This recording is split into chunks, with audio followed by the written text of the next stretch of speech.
Our next speaker is my good friend Roy Chua. Roy is the founder and industry analyst at AvidThink, covering cloud, telco, and technology infrastructure. Prior to that, he was a founder of SDX Central, and he has had a long career in product management and product marketing before that. So whenever I need market insight and I'm confused about what's going on, Roy is my go-to guy. I confuse him more, just to be clear. So I mean this in all sincerity. Roy's breadth and his ability to synthesize both the business side and the technical side is unlike any other analyst that I've seen. So welcome, Roy. Thanks, Amar. All right, thank you. Now with those words, it's going to be, now you set expectations too high, Amar. You should anyway. So,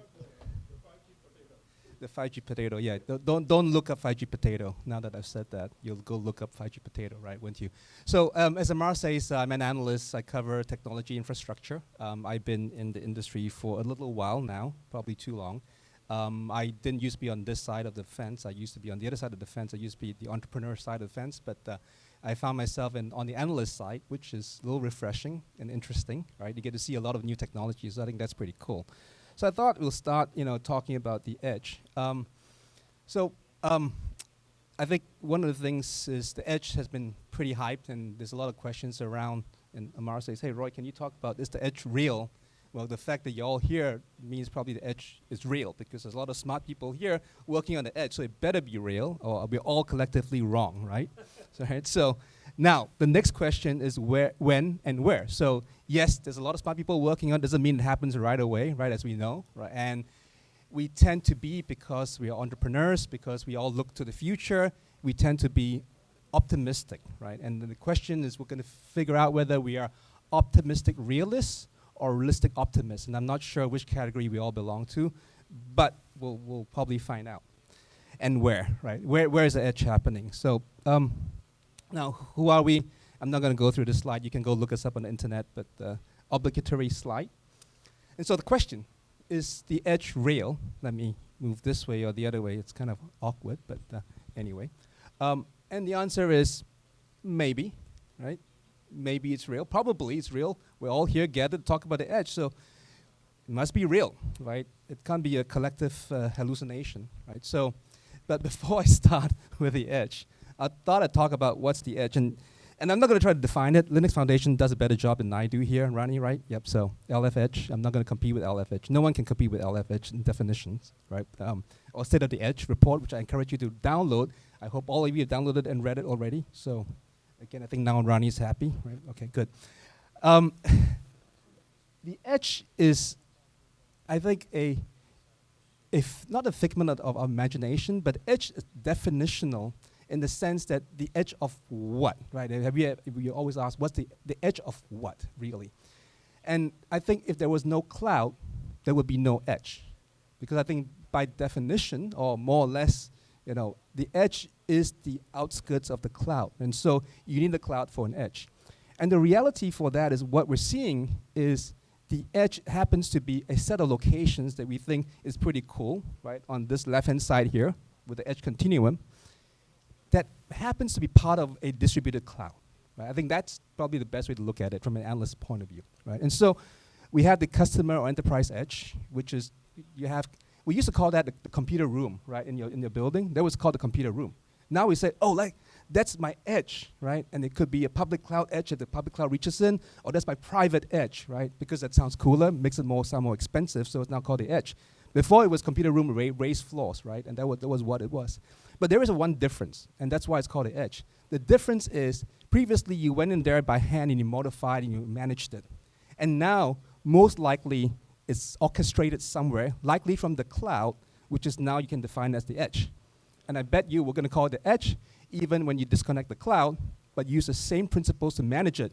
It's now called the edge because it's cooler than calling it the computer room, right? So that's one element of that. The other element of the edge is in the network, and that's where, as PV says, 5G and some of the new and fiber connectivity comes in. So don't forget fiber, right? Because 5G is really, really cool. fiber still delivers. Now, it's harder to pull fiber, but 5G requires fiber too, by the way, right? It doesn't magically appear over the air, right? There's a cell tower somewhere nearby. There are limits to transmission, even with the work that we do with 60 gig and teragraph and stuff like that, which I know someone here is working on, right? Or used to work on and still works on. But regardless. So there's two edges that I think we'll talk about, but it's a continuum. And you could go all the way from the on-premises. You could say cell tower, we could put stuff there, even though I'm not saying that that's a big thing right now. You can go to the mobile switching centers or mobile switching offices or service aggregation point, depending on which carrier you are and what you call it, right? To your co-location, peering locations, Equinix, that's not really an edge as colo, but maybe it's closer to the edge if you're using fiber, right? So I think the continuum sort of stretches there, and certainly what we're seeing around the edges is a middle mile evolution, right? So past this last mile, this whole middle part, the edge is not just computing, the edge is a combination of computing and networking combined, and how you orchestrate that, how you make that happen, that's the magic of the edge. That's what I believe anyway, right? Okay, so if that's the edge, then there are two edges that we'll focus on for the time being because it's just easier that way. I'm not saying that putting compute at the bottom of cell towers and those telco sheds isn't a thing. It can be a thing, but there's two areas that we see more evolution at this point. First is the enterprise or customer edge, which is the thing that are on premises, or we call it the on-premises edge.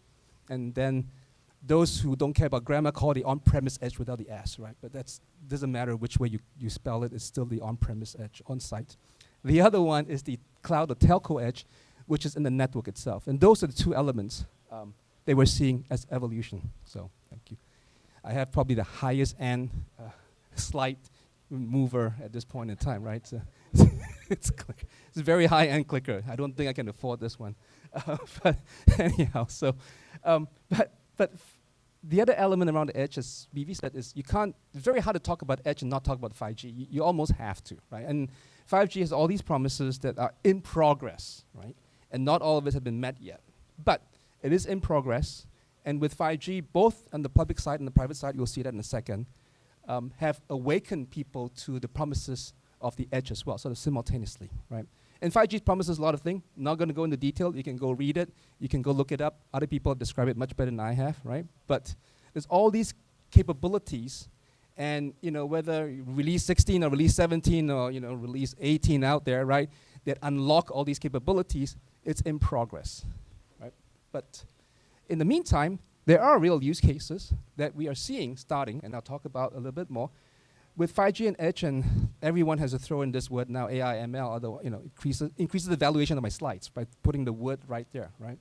So, but I mean, honestly, there is value, right? And people are actually getting real value from it, hype aside, right? And so, what we're seeing is private 5G and edge is happening, right? And private 5G gives you better consistency, more reliable coverage. It's true. And it doesn't always have to be private 5G, by the way. Private 4G LTE works just fine for the vast majority of use cases today, right? When you don't need that kind of capacity, when you don't need that, there's no such thing as sub-millisecond latency in the real world, by the way. So, no matter what they tell you, right? So, or maybe in some labs. But fundamentally, that 5G unlocks that connectivity in a lot of industrial locations where then your edge compute then comes in and does the computing, right? Because 5G is the connection to unlock your IIoT, industrial IoT applications, to unlock your Internet of Medical Things applications, right? It gives you that reliable connectivity. And then the edge comes along there and processes the data. Why the edge? Because many reasons. Latency. The data set is just too big, potentially, right? You can't deal with loss of connectivity to the internet, so you need to do it there. Sometimes there's data sovereignty or data residency reasons, so you can't move the data off. You got to do it right there. Or sometimes you just need that control signal to come really quickly because your hand's going to get chopped up because it's a manufacturing process and it's not going to stop in time if it goes to the cloud edge, right? So various reasons for the edge. And that is happening. We are seeing real examples of that. Or all the vendors and all the carriers are telling me lies, so hyperscalers too, right? But so it is happening, right? So second one, public 5G and edge happening as well. Really interesting. But remember, public 5G and edge ignore public 5G and put in wireline fiber, it also is valid as a use case, right? So wireline and edge. And the nice thing about that, it's like the cloud. It's there, it's on demand, it's pay as you go or pay as you grow, right? And you can put cool computing things there, like GPUs from our friends at NVIDIA, right, over there as a collective resource that you can tap into when you need it. And we are seeing use cases there, as well. Quite interesting use cases, from as mundane as, hey, I'm Netflix and I need to do some rendering, and let me just go over there and do some rendering and then get off it, right? So as mundane, not mundane, I guess it's pretty cool, but as a use case, right? Or I'm in a farm, agriculture, I can't put equipment down here for various reasons. I don't have a secure location, I don't have the power or cooling. Let's just use the edge over 5G, and I can have compute there. And it's close enough for my use cases, right? So pretty cool. So we're seeing some of that as well. And so, 5G, edge, AI, ML, or computer vision use cases, seeing a lot of that in both cases. So computer vision, things like cashierless checkout. So imagine your little sort of kiosk checkout. You have your video cameras, and you can put it at event centers and the like.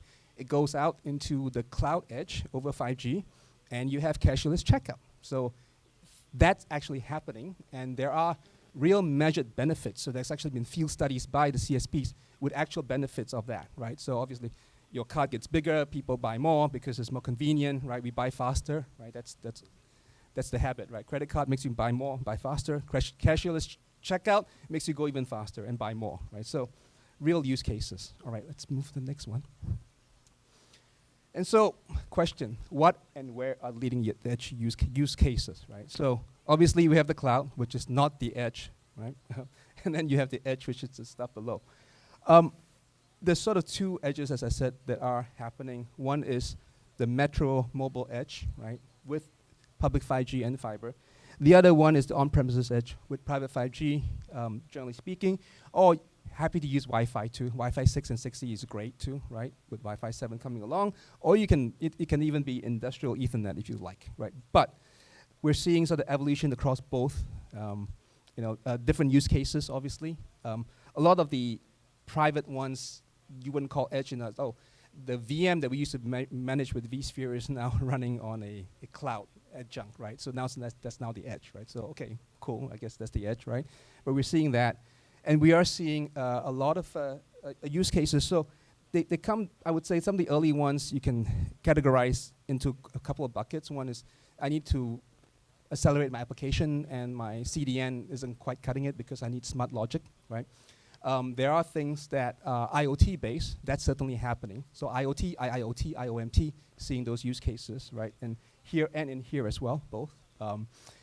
Early XR, so AR, VR, right? So augmented reality, virtual reality use cases, we're seeing some of that. But again, full VR requires a lot of bandwidth, and there's a lot of challenges with that. And so a lot of them are still tethered or also very, very local. But some of the AR use cases we are seeing with the edge, right, in both situations. It is happening. And then there's computer vision. We're seeing a lot of computer vision use cases. The AI, ML stuff, running inferencing for health and safety, for process control, right? That's happening. And there is actually one interesting example. They're using the edge, and that's actually a public edge, in Korea. Port of Ulsan, they're using the edge to park container ships, right? So they're doing the processing with all the LiDAR and all the IoT sensors along with all the CV computer vision stuff, right, the cameras, and it's processing it.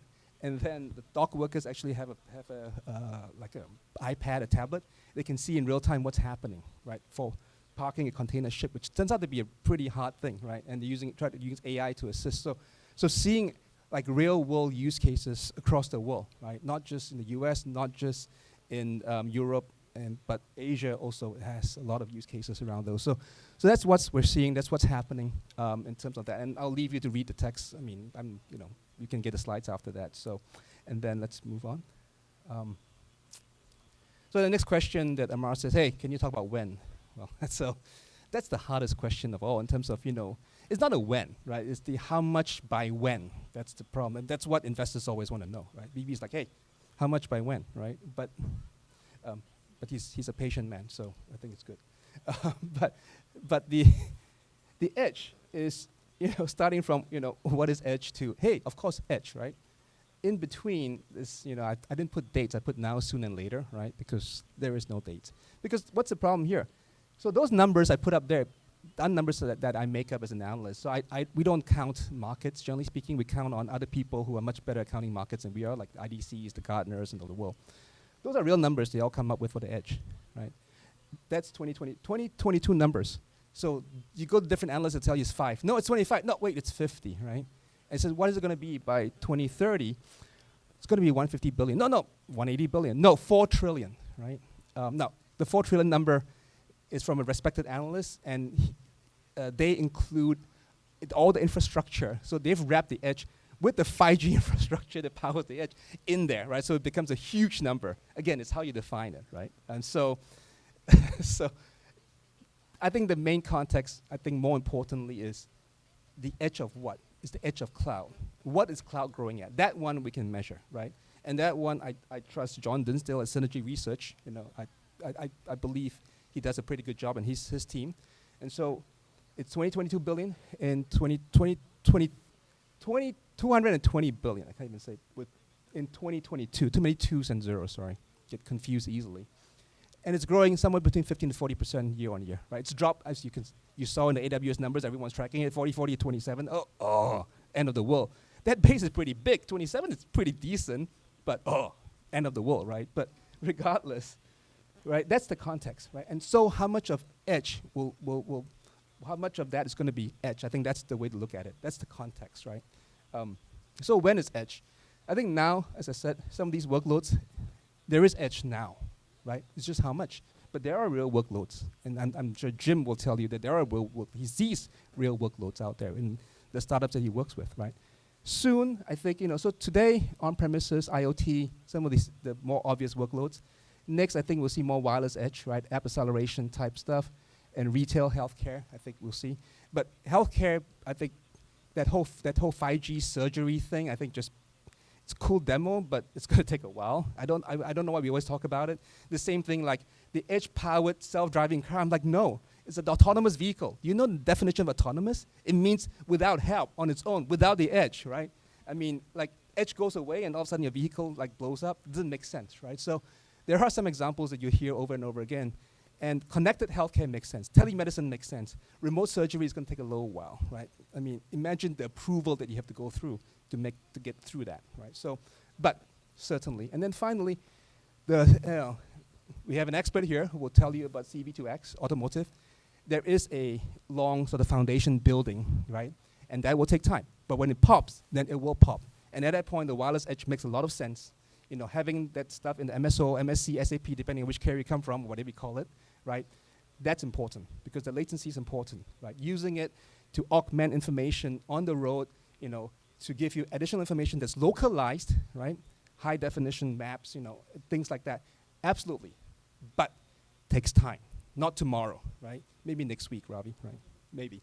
Right? With his help, maybe next week. But that's what we're seeing, right? In terms of the now, soon, and later, right? And then with that, I probably should wrap up. I think I'm 2 minutes over time. Not horrible. So finally, how to edge? Not answering that, the panelists will. So with that, I thank you. Really appreciate it. If you have questions, happy to answer those as well. So thank you.